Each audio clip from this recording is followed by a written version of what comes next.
आप देख रहे हैं जिंदगी एक सच। तो आइए आज की नई कहानी को सुनते हैं। दरअसल बात उन दिनों की है जब मैं कॉलेज का स्टूडेंट था। अपने कॉलेज की ओर से हम सभी कैंप के लिए जंगल में गए थे। हल्की हल्की ठंड थी, अतः रात में हम सब ने पूरी रात कैंप फायर के साथ डांस करने, गाने आदि का प्रोग्राम तय किया। मुझे और मेरे सभी साथियों को कैंप फायर के लिए लकड़ियां इकट्ठी करने का भार सौंपा गया। मैं निकला तो सबके साथ ही, लेकिन जंगल की सुंदरता में भटकता हुआ अकेले बहुत दूर कहीं निकल गया। अचानक आसमान बादलों से भर गया और गरज के साथ तेज बारिश होने लगी।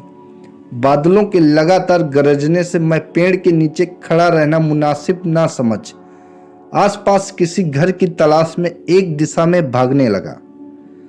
मुझे कुछ ही दूरी पर एक लाल ईंटों से बनी शानदार बड़ी बिल्डिंग नजर आई।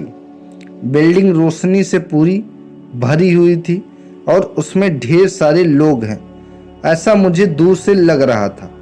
मैं तेजी से भागते हुए उस बिल्डिंग में जा घुसा और सामने से आती हुई एक खूबसूरत नर्स से टकराते टकराते बाल बाल बचा। नर्स ने मुझे घूर कर देखते हुए कहा, बहुत अधिक भीग गए हो, सर्दी लग जाएगी। उधर बाईं ओर एक स्टोर रूम है, वहां जाकर जो भी मिले उससे कहना सिस्टर जूलिया ने दूसरे सूखे और साफ कपड़े मुझे देने को कहा है, वह तुम्हें कपड़े दे देगा। मैं हक्का बक्का मुंह फाड़े सिस्टर जूलिया को देखता रहा। मुझे एकदम से यह समझ नहीं आया कि मैं करूं क्या। मेरी स्थिति देखकर सिस्टर जूलिया खिलखिलाकर हंस पड़ी और बोली, पहले तो तुम अपना मुंह बंद करो, वरना मुंह में मच्छर घुस जाएंगे, और अब जाकर वैसा ही करो जैसा मैंने कहा है। मैं हल्के से हाँ में हाँ सर हिला सिस्टर की बताई दिशा में जाने को मुड़ गया। अभी कुछ ही कदम चला होऊंगा कि मेरे कंधे पर किसी ने हाथ रखा। मैं चौंक कर पीछे मुड़ा और सामने आर्मी की वर्दी में एक युवक को खड़ा मुस्कुराता पाया। मेरे चेहरे पर आश्चर्य का बादल अपना घर बना चुका था, जिसे देखते ही उस युवक को हंसी आ गई। उसने धीमे किंतु मोटी आवाज में कहा, मैं कैप्टन विनोद हूँ और यहाँ हमारे देश की आर्मी का हॉस्पिटल है। कैप्टन विनोद की बातों ने मुझे आश्वस्त किया। मैं अब धीरे धीरे सामान्य हो गया और मैंने कैप्टन विनोद को सिस्टर जूलिया की कही बातें बताई। सुनकर कैप्टन विनोद के चेहरे पर रहस्यमयी मुस्कान फैल गई और वे बोले, तो सिस्टर जूलिया से भी मिल चुके हो? जी, क्या मतलब है आपका? कुछ नहीं, चलो मैं तुम्हें सूखे कपड़े देता हूँ, चेंज कर लो, नहीं तो सच में सर्दी लग जाएगी तुम्हें। और मैं कैप्टन विनोद के पीछे पीछे एक बड़े से कमरे में पहुंच गया। कमरे के चारों ओर हरे रंग के पर्दे लगे हुए थे। एक ओर एक बड़ा सा बेड पड़ा हुआ था और उसके सामने एक सोफा था। बीच में एक मेज थी जिस पर 2 गिलास, एक बड़ी बोतल ब्रांडी की और 1 या 2 पत्रिकाएं पड़ी हुई थी। कमरे के एक कोने में एक बड़ी सी अलमारी थी जिसमें से कैप्टन विनोद ने एक आसमानी रंग का कुर्ता पैजामा निकालकर मुझे दिया और कमरे से लगे बाथरूम की ओर इशारा किया। मैं बाथरूम से कपड़े चेंज कर जैसे ही निकलने लगा, मेरी नज़र बाथरूम की एक दीवार पर पड़ी। वह खून के छींटों से भरी हुई थी। यह देखकर मैं घबरा गया और जल्दी से बाहर निकलने को मुड़ा कि बाथरूम में लगे आईने में खुद को ही देखकर मैं चौंक गया। आईने में मेरा पूरा शरीर तो नजर आ रहा था, लेकिन मेरे शरीर पर से मेरा सर गायब था। अब मुझे डर लगने लगा और मैं हड़बड़ा कर बाथरूम से निकल गया। मुझे इस तरह बाहर निकलते देख कैप्टन विनोद ने हंसकर पूछा, क्या हुआ? अरे हाँ, तुमने तो अब तक मुझे अपना नाम ही नहीं बताया। कहाँ जाओगे? बाहर बहुत तेज बारिश हो रही है, लेकिन तुम जाना क्यों चाहते? अचानक यह मैं समझ नहीं पा रहा हूँ। कैप्टन विनोद, आपकी बाथरूम की एक दीवार पूरी खून की छींटों से भरी हुई है। और आपके बाथरूम में लगा आईना भी कुछ अजीब सा है। उसमें मुझे मेरा पूरा शरीर तो दिखाई दिया, लेकिन मेरा सर ही गायब था। मैं अब बिल्कुल भी नहीं रुकूंगा यहाँ, बारिश में ही भीगता हुआ अपने कैंप तक जाऊंगा। कहते हुए मैं कमरे से बाहर जाने वाले दरवाजे की ओर बढ़ा। रुको! तभी कैप्टन विनोद की कड़कती आवाज गूंजी। तो तुमने सब कुछ देख ही लिया? जी, क्या मतलब है आपका? मेरी आवाज में डर भर गया था।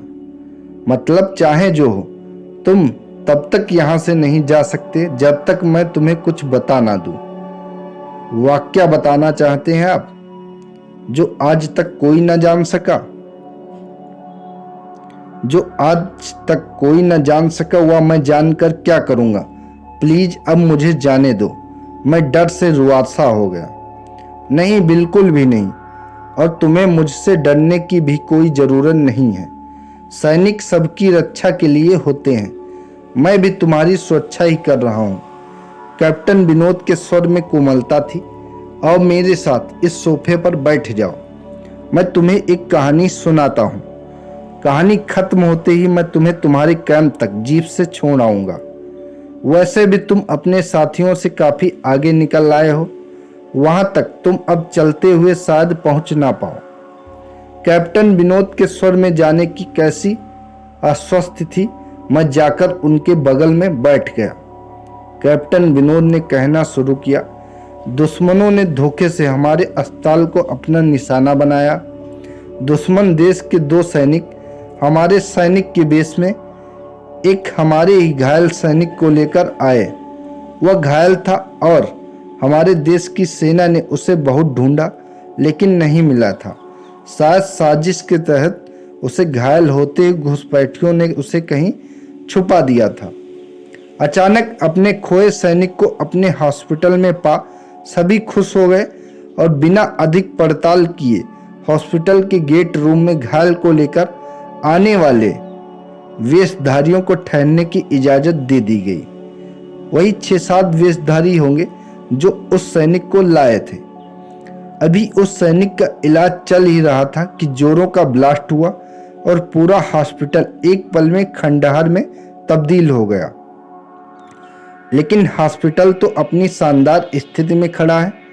मेरी बातों को अनसुना कर कैप्टन विनोद ने अपनी बात जारी रखी। कोई नहीं बचा उस ब्लास्ट में। दीवार पर पड़े खून के छींटे भी उसी ब्लास्ट में मारे गए हॉस्पिटल के कर्मचारियों के हैं। हाँ, पर यह हॉस्पिटल तो मुझे खंडहर नहीं दिखता। जवाब में कैप्टन विनोद के चेहरे पर रहस्य भरी मुस्कान फैल गई और उनका चेहरा अजीब से भावों से भर गया। मैं उनके चेहरे को देखकर अंदर से दहल गया। फिर भी मैंने हिम्मत कर पूछा, आप उस ब्लास्ट में बच कैसे गए? सुनते ही कैप्टन विनोद ठहाका लगाकर हंस पड़े और मुझ पर एक भरपूर नजर डालते हुए कहा, यह कहानी आज से मात्र 10 वर्ष पहले की है और मैं तो आज से 50 वर्ष पहले मर चुका हूं। इसके आगे उन्होंने क्या कहा मुझे कुछ नहीं मालूम। चेहरे पर गीलेपन का एहसास जब कभी हुआ तो मैं जैसे नींद से जागा। मुझे घेरे हुए मेरे सभी सहपाठी और टीचर खड़े थे। मेरे आंख खोलते ही मेरे सर ने कहा, थैंक गॉड तुम्हें होश आ गया।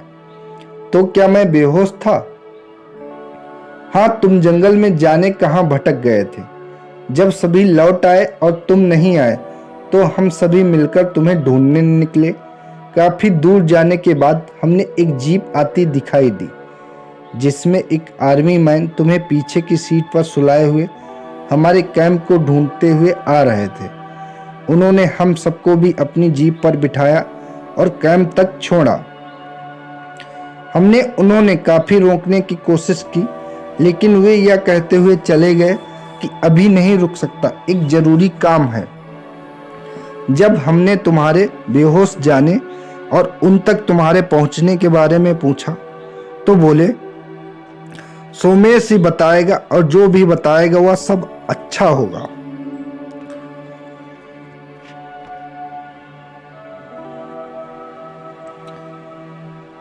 सबकी उत्सुक निगाहें अपनी ओर लगी देख मैंने धीमे सुर में पूछा, क्या उनका नाम कैप्टन विनोद था? सर ने हाँ में हाँ मिलाया।